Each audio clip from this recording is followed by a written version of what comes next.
While on a call with her sister, she said, "If he proposes with anything under 3 carats, I'm saying no on the spot." She didn't know I was in the hallway. I returned the ring that afternoon. She found the receipt, not the diamond. I'm 31 and just dodged the biggest bullet of my life. My girlfriend of 3 years thinks she's about to get a massive diamond ring, but she's actually about to discover I returned it after learning her true priorities. Been dating Lauren for 3 years, living together for the past year. She's 28, works as a marketing coordinator, seemed like a normal girl with reasonable expectations. I'm an accountant at a regional firm, make decent money around $75K a year. Things had been going well between us. We talked about marriage, kids, future plans, normal relationship progression stuff. I'd been planning to propose for the past few months and had been saving up for a ring. The thing about Lauren is she's always been a little image conscious. Not over the top, but she cares about what people think. Designer handbags that she saves up for, nice clothes, keeping up appearances on social media. I chalked it up to her working in marketing, where image matters. Last month, I finally bought an engagement ring. Beautiful 1.5 carat diamond, white gold setting, cost me about $9 grand. That's basically 3 months of my take-home pay after taxes and expenses.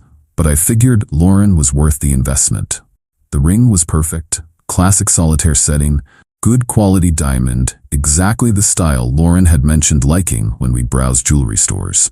The jeweler said it was an excellent choice for someone who appreciates classic elegance. I was planning to propose this weekend. Had reservations at her favorite restaurant, whole romantic setup planned. The ring was hidden in my closet waiting for the perfect moment. Tuesday afternoon, I came home from work early to finalize the proposal plans. Lauren was in the living room on a video call with her sister Emma, who lives in California. I went to the kitchen to grab something to drink and could hear their conversation clearly. Lauren talks loudly on video calls and our apartment isn't that big. What I heard made me question everything I thought I knew about her. Mark's been acting all secretive lately. I think he's finally going to propose this weekend. Oh my God, really? Are you excited? Have you seen the ring? No, but Emma, I need to tell you something. I've been doing research on engagement rings and I have standards now. If he proposes with anything under 3 carats, I'm saying no on the spot. 3 carats? Lauren, that's like a $25,000 ring. Mark's not rich. I know what they cost, but I've been with him for 3 years. I've been the perfect girlfriend. I deserve a ring that shows he's serious about investing in our future. But what if he spent a lot on a smaller ring? Like what if it's really beautiful but just not huge? Then he didn't do enough research. Emma, I've been looking at rings online for months. All my coworkers have at least 2 carats. I can't show up to work with some tiny chip that makes me look like he got it on sale. That seems kind of harsh. What if he can't afford a 3-carat ring? Then he needs to wait until he can, or get a loan. If he really wants to marry me, he'll figure it out. I'm not accepting anything embarrassing. I stood in that kitchen for another 10 minutes, listening to Lauren explain her engagement ring standards to her sister. How she'd researched average sizes, how she'd be humiliated by anything small, how she'd tell me to try again if the ring didn't meet her requirements. The worst part was when Emma asked what she'd do if I proposed with a smaller ring publicly. I'd have to say yes in the moment to avoid embarrassing him, but then I'd tell him privately that we need to exchange it for something appropriate before we announce the engagement. My 1.5 carat ring suddenly felt like a complete joke. According to Lauren, my $9,000 investment was an embarrassing chip that would require a do-over before she'd even announce our engagement. I quietly went back to my room and looked at the ring box in my closet. Beautiful ring, perfect for someone who would appreciate the thought and financial sacrifice behind it. Wrong for someone who saw engagement rings as status competitions with coworkers. I made a decision that saved my future. I called the jewelry store and asked about their return policy. Since I bought it less than 30 days ago and hadn't had it sized or engraved, they said I could return it for store credit minus a 10% restocking fee. I drove there Wednesday morning and returned the ring. Got about $8,100 in store credit, which I immediately cashed out for a refund check. But instead of telling Lauren what I'd overheard, I decided to let her reveal her priorities herself. I kept the return receipt and put it in the ring box where the diamond used to be. That evening, Lauren was acting extra sweet, probably thinking her dream proposal was coming soon. She kept making comments about how special this weekend was going to be and how she couldn't wait to start planning our future. I played along, letting her think everything was going according to her plan. Friday night, I'm going to propose exactly as planned. Romantic dinner, down on one knee, the whole setup she's expecting. Except instead of a 3-carat ring, she's going to get a receipt showing I returned the ring after learning her true standards. Lauren's about to discover that material demands have consequences. She wanted a ring that showed how much I valued her. The receipt will show exactly how much I value someone who would reject a proposal based on carat size. Update 1. 4 days later.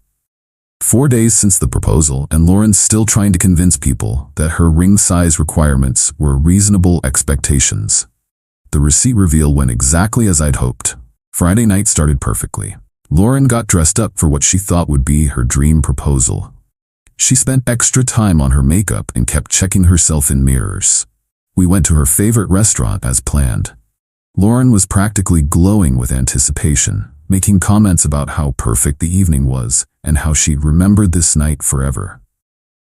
After dinner, I suggested we walk to the nearby park. There's a gazebo with nice lighting that I'd picked for the proposal spot. Lauren was clearly excited but trying to play it cool. She kept positioning herself in good angles and making sure her phone was ready. At 8:30, I got down on one knee in front of the gazebo. Lauren's face lit up with pure joy. "Lauren, I love you, and I've been planning to ask you to marry me tonight." She was already extending her hand toward me, smiling bigger than I'd ever seen. "But Tuesday, I overheard your conversation with Emma about engagement ring requirements." Her smile flickered slightly, but she was still expecting a ring box. "You said you'd reject any proposal with a ring under 3 carats, and that anything smaller would be embarrassing." Now she looked confused and slightly worried. "So I returned the ring I bought you. This is what you get instead." I opened the ring box to reveal the receipt from the jewelry store showing the returned 1.5 carat diamond engagement ring. Lauren stared at the receipt for about 10 seconds, then looked back at me with complete shock. "You're joking. This is some kind of test, right?" "No test. You made it clear that my ring wouldn't meet your standards, so I returned it rather than face your rejection."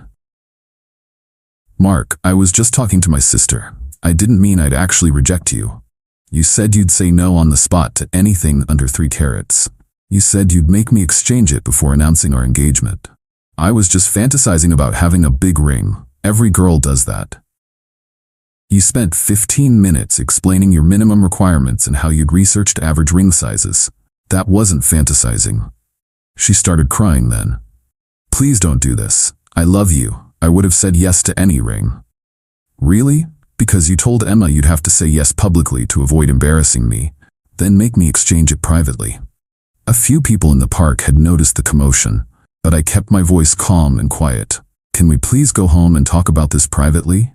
There's nothing to talk about. You've made your standards clear. I hope you find someone who can afford to meet them." I stood up and walked back to my car, leaving Lauren in the park with the receipt. Got home to find several missed calls from Lauren. Then Emma called from California, clearly having heard Lauren's version of events. Saturday morning, Lauren showed up at my apartment looking like she hadn't slept. "Mark, please let me explain. I was being stupid and materialistic with Emma. I don't actually care about ring size. You cared enough to research average carat sizes and set minimum requirements.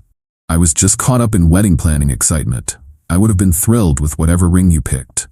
Except you literally said you'd make me exchange anything under 3 carats before announcing our engagement." She couldn't argue with that since those were her exact words. "What can I do to fix this? I'll never mention ring size again." "There's nothing to fix. You revealed your true priorities and I made my decision based on that information." She spent 2 hours trying to convince me that her demands were just girl talk, and that I should judge her by her actions, not her private conversations. But her private conversation revealed what she really thought about my financial sacrifice and what she considered acceptable. Sunday, Lauren's mom called, asking me to reconsider because Lauren had learned her lesson about materialism. I explained that someone who sets 3-carat minimum requirements and researches ring sizes to compete with coworkers has values that don't align with mine. She's young and got caught up in social pressure. Don't throw away 3 years over one conversation. That one conversation revealed 3 years of hidden expectations. Better to know now than after the wedding. Lauren sent me several long texts over the weekend apologizing and promising she'd changed her perspective on material things. I didn't respond. Someone who thinks a 1.5-carat diamond is embarrassingly small isn't someone I want to build a life with. 3 weeks since the receipt proposal, and Lauren's attempts to undo her materialistic demands have been predictably unsuccessful. Actions based on genuine values don't change overnight. The story spread through our friend group gradually. A few people who knew about our relationship asked what happened, and I explained that we had incompatible values about money and priorities. I didn't share the specific details about ring size requirements, but Lauren apparently told several friends her version, which included her minimum carat standards. Most people's reaction was surprise that Lauren had such specific and expensive demands. Several mutual friends mentioned they'd noticed her competitive attitude about material things, but hadn't realized how extreme it was. Her attempts at damage control weren't very effective because the requirements were too specific and unreasonable to explain away as casual comments. 2 weeks ago, Lauren's best friend called me asking if I'd consider giving Lauren another chance. She knows she messed up with the ring thing. She's been really upset about losing you over something she now realizes was stupid. If it was stupid, why did she spend 15 minutes explaining her research and minimum requirements? She got caught up in social media and coworker competition. She realizes now that ring size doesn't matter. She realizes that her ring size demands cost her the relationship. That's different than genuinely not caring about material things. Everyone makes mistakes. Don't you think 3 years together is worth a second chance? 3 years where she was apparently researching engagement ring standards and planning to reject proposals that didn't meet them. Lauren's friend couldn't really argue with that logic. Last week I heard through mutual friends that Lauren had been asking people whether they thought I'd overreacted to her comments. The responses were mixed, but most people agreed that setting specific carat requirements was problematic. Especially the part about making me exchange a ring before announcing the engagement. A few people thought I should have just ignored her comments and proposed anyway. But most understood that overheard expectations changed the entire dynamic of a proposal. This week, Lauren tried reaching out directly with a different approach. She sent me an article about couples who overcame materialistic differences and a message saying she'd been doing a lot of thinking about what really matters. But the damage was done. I'd heard her genuine reaction to the idea of a smaller ring, and it was complete rejection, followed by plans to make me upgrade it. Someone who researches average ring sizes and sets 3-carat minimums isn't someone who would suddenly be satisfied with modest jewelry just because they got caught revealing their standards. Yesterday, Emma called me from California, making one final attempt at reconciliation. Lauren's learned her lesson about focusing on material things. She knows she was wrong to care so much about ring size. She's learned that expressing material demands has consequences. That's different than actually changing her values. What if she proved she'd changed? What if she offered to help pay for the ring or chose something smaller?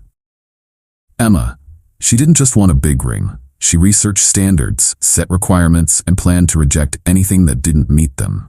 That level of materialism doesn't change overnight. People can change their priorities when they realize what they're losing. People can change their behavior to avoid consequences. Changing actual values takes much longer. Emma couldn't argue with that distinction. Today, I heard Lauren's been more careful about what she says around friends, probably realizing that private conversations aren't always private.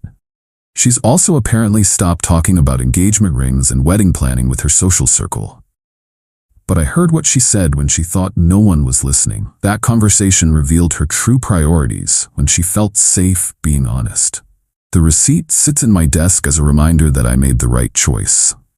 $9,000 saved plus whatever future material demands would have followed. Final update, 2 months later. 2 months since the receipt proposal, and this story has reached its natural conclusion. Lauren learned that private conversations have consequences, and I learned the value of understanding someone's real priorities before making major commitments. The story became a talking point in our social circle about the importance of compatible values in relationships. Several people mentioned it made them think more carefully about their own material expectations and priorities. Lauren's reputation took some damage, but mostly just with people who knew the specific details. Her general social circle moved on to other topics after a few weeks. 6 weeks ago, she started dating someone new, a guy who works in pharmaceutical sales and apparently makes significantly more money than I do. Good for her. She found someone who can probably afford to meet her research-based ring requirements. A month ago, I started dating someone new myself. She knows the whole story, and her reaction was perfect. Anyone who would research engagement ring standards and set minimum requirements is focused on the wrong things. This woman gets excited about weekend hiking trips and cooking experiments. She's more interested in shared experiences than expensive purchases. 3 weeks ago, Lauren sent me one final message. I know I can't change what I said, but I want you to know I understand now that I was focused on the wrong things. I hope you find someone who appreciates you. I didn't respond, but I appreciated the acknowledgement. The receipt proposal wasn't about punishing Lauren for having preferences. It was about showing her the logical result of her stated requirements. She wanted a ring that demonstrated my financial commitment to her based on her research and standards. The receipt demonstrated exactly how much I was willing to commit to someone who approached engagement rings like a business transaction. Lauren learned that conversations overheard from the next room aren't actually private. She also learned that expressing material demands can have immediate relationship consequences. I learned that paying attention to what people say when they think they're being honest gives you valuable insight into their actual values and priorities. The 1.5 carat ring would have been beautiful on someone who appreciated the thought and financial sacrifice behind it.